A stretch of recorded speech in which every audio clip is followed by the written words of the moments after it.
Anies Baswedan ketemu saya. Dan Anies, kamu lawan loh buzzer-buzzer. Mereka ini adalah buzzer RT. Kalau orang membela pemerintah lalu disebut buzzer, bagaimana kalau orang seperti Rizal Ramli taunya hanya nyerang pemerintah, tidak ada benarnya, apakah itu bukan buzzer? Buzzer yang dibayar oleh yang punya kuasa atau punya uang. Sebulan 30 juta. Bagaimana seperti Rocky Group taunya hanya nyerang pemerintah, tidak ada benarnya, apakah itu bukan buzzer? Ya, kita tahu bahwa buzzer itu adalah perbudakan politik. Jadi ada peternakan buzzer. Itu bukan buzzernya pemerintah juga. Orang menyebut itu kan buzzernya pemerintah, bukan. Jadi serang menyerangnya tidak ada urusan pemerintah atau bukan. Sekarang di tengah-tengah masyarakat sekarang perang hoax, hal yang tidak benar itu selalu disebar-sebarkan sehingga seakan-akan menjadi benar. Yang jadi soal adalah Anies menikmati gimmick-gimmick semacam itu, dan kelihatannya dia tahu bahwa dia pasti jadi sorotan, dan itu yang dia mainkan. Jadi bagi Anies, menurut analisis saya, dia nggak melihat itu sebagai penanda politik identitas. Tapi dia tidak boleh melakukan politik identitas. Politik identitas itu satu, mengatakan identitas dirinya itu harus berkuasa dan orang lain harus disingkirkan karena mengganggu, harus didiskriminasi, itu namanya politik identitas. Politik identitas sesungguhnya tidaklah selalu negatif dalam sejarahnya. Politik identitas lahir dari perjuangan melawan diskriminasi dan ketidakadilan. Tetapi lalu mendiskriminasi, apalagi sekarang lalu dimunculkan kalau mau menang, ayo umat Islam pilih saya. Hai yang tidak Islam, nasionalis, jangan pilih itu politik identitas tuh. Mantan Menteri Keuangan Rizal Ramli dan Gubernur DKI Jakarta Anies Baswedan menyatakan ingin mengubah Indonesia supaya lebih baik lagi. Pernyataan tersebut disampaikan Rizal dan Anies dalam pertemuan di Balai Kota Jakarta. Kami sendiri memang secara terbuka ingin mengubah Indonesia, itu motif. Kita bisa kok naikin tahun 2024. Makanya ingin dicari Nasdem adalah yang terbaik daripada yang baik-baik. Kenapa Anies Baswedan? Jawabannya adalah why not the best? Kita milih yang terbaik sesudah terpilih bersatu. Itulah arti membangun demokrasi dan pemilu yang sehat dan bermartabat bagi bangsa ini. Karena sebenarnya dasar-dasar ideologisnya itu sudah selesai. Tidak usah lagi diganggu dengan politik identitas. Politik identitas baik good ketika ia menjadi ciri bagi sebuah partai atau kelompok politik. Setiap kelompok memang akan melahirkan identitasnya masing-masing. Setiap kelompok bahkan harus melahirkan identitasnya. Kelompok politik yang baik adalah kelompok yang mampu membangun identitas diri, yang kemudian menjadi pembeda antara ia dengan kelompok yang lain. Politik identitas itu tidak boleh, tapi kalau identitas politik boleh. Ini Partai Persatuan Pembangunan, identitas politiknya Islam, tidak apa-apa. Ini Partai Katolik, politik identitas politik yang memperjuangkan kepentingan orang-orang Katolik, tidak apa-apa, boleh sebagai identitas politik. Tapi politik identitas tidak boleh. Politik identitas satu, mengatakan identitas dirinya itu harus berkuasa dan orang lain harus disingkirkan karena mengganggu, harus didiskriminasi, itu namanya politik identitas. Menteri Koordinator Bidang Politik, Hukum, dan Keamanan Mahfud MD mengingatkan semua pihak untuk tidak melakukan politik identitas. Tetapi identitas politik itu boleh. Jangan melakukan politik identitas, tapi identitas politik itu boleh. Tidak terhindarkan, ucap Mahfud MD kepada wartawan di sela kegiatan G20 Religion Forum R20 di Nusa Dua, Bandung, Bali pada Rabu 2 November 2022. Menurut Mahfud, politik identitas itu berbahaya bagi kesatuan masyarakat sebagai bangsa, bahkan juga bagi kemanusiaan. Akan tetapi, di sisi lain, setiap organisasi politik memiliki identitas diri. Yang penting adalah organisasi politik tersebut tetap inklusif dan tidak melakukan politik identitas. Politik identitas itu identitasnya dijadikan alat untuk menghegemoni, menguasai, dan mendiskriminasi seakan-akan orang lain salah. Tetapi kalau identitas politik itu kerjasama dengan yang berbeda, tidak apa-apa punya identitas politik. Kan partai juga punya identitas politik sendiri dalam ADART. Nah, itulah identitas politik, kata Mahfud.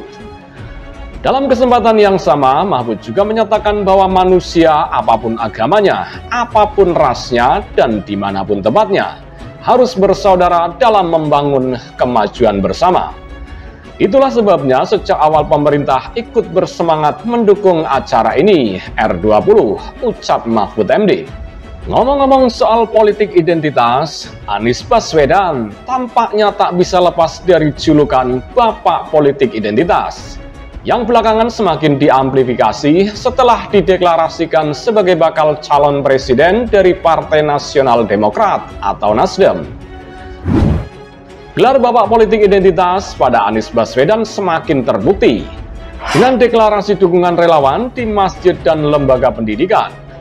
Gelar Bapak Politik Identitas pada Anies justru dibenarkan para relawan dengan deklarasi dukungan Capres Anies di masjid-masjid. Anies sebagai Bapak Politik Identitas tidak keberatan jika tren deklarasi dukungan relawan di masjid mulai marak.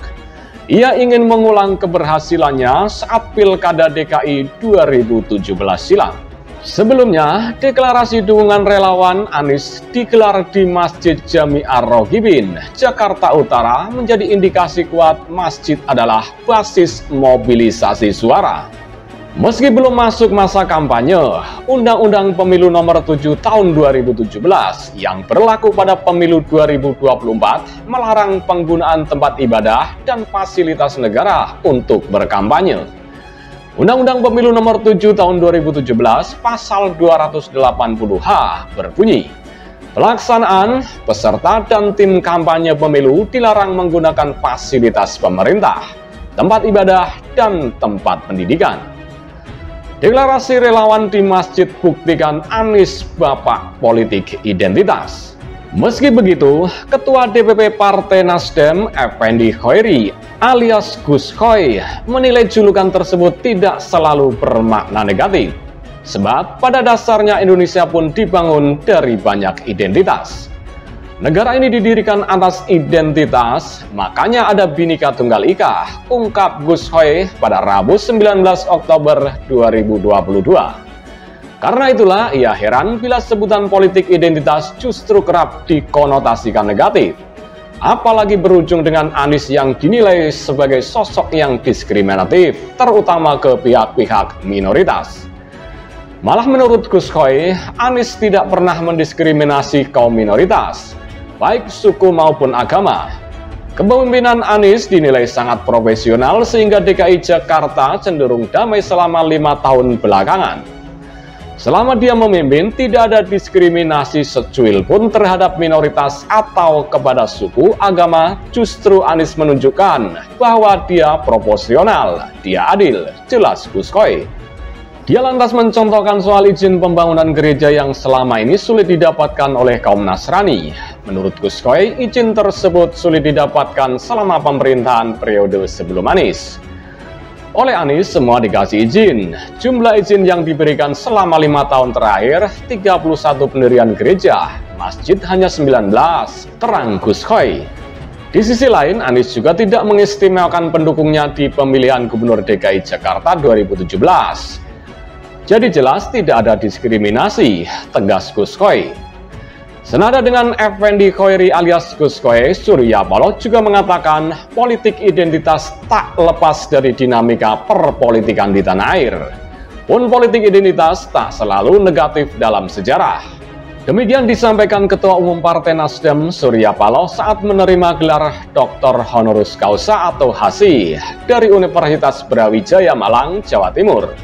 Surya Paloh menerima gelar doktor bidang sosiologi politik dari Fakultas Ilmu Sosial dan Ilmu Politik Universitas Brawijaya pada Senin 25 Juli 2022. Politik identitas sesungguhnya tidak selalu negatif dalam sejarah. Politik identitas lahir dari perjuangan melawan diskriminasi dan ketidakadilan, ucap Paloh. Menurut Surya Paloh, ada 3 bentuk politik identitas, yaitu good, bad, dan ugly. Dalam sebuah forum nasional di Jakarta, Profesor Yudi Latif menyampaikan bahwa ada 3 bentuk politik identitas. Ada yang good, ada yang bad, dan ugly, paparnya. Politik identitas disebut good ketika identitas dijadikan suatu kekhasan dari suatu kelompok politik. Namun, hal itu tak menjadi batas dalam berbaur dengan kelompok lainnya. Politik identitas menjadi good ketika dia menjadi ciri dari sebuah partai politik atau kelompok politik, namun tidak membuat dirinya eksklusif dan tak mau mengenal yang lain. Sebaliknya, mereka telah mampu bersikap inklusif, kata Paloh. Paloh melanjutkan, praktik politik identitas yang buruk yakni ketika suatu kelompok bersikap eksklusif dan tak mau mengenal yang lain. Menurutnya, praktik politik identitas yang satu ini bakal merusak. Politik identitas yang buruk atau yang tidak baik adalah kebalikan dari yang baik tadi. Mereka bersikap eksklusif dan tak mau mengenal yang lain. Yang menjadi masalah adalah politik identitas yang buruk. Dia bukan hanya buruk tapi juga merusak, terang Paloh. Paloh menambahkan, kerusakan dari praktek politik identitas yang buruk ini yakni terciptanya politik kebencian. Bahkan, praktek politik semacam ini selain tidak mencerdaskan kehidupan bangsa, juga membuat manusia seolah hanya memiliki satu identitas belaka. Kerusakan model ini pada gilirannya akan membawa politik identitas menjadi politik kebencian. Tak hanya itu, Paloh mengatakan praktek politik identitas yang buruk dalam menggelar kemenangan pemilu pada akhirnya akan mempertaruhkan persatuan bangsa. Berdasarkan argumentasinya itu, Paloh lantas memandang lebih baik tak perlu ada pemilu kalau berujung pada perpecahan bangsa. Terlalu pendek akal kita, terlalu tinggi nafsu kita. Jika untuk memenangkan pemilu, kita harus mempertaruhkan persatuan dan kesatuan bangsa. Bagi saya pribadi, lebih baik tidak perlu ada pemilu kalau memang konsekuensinya pemilu itu berujung pada perpecahan bangsa, bebernya.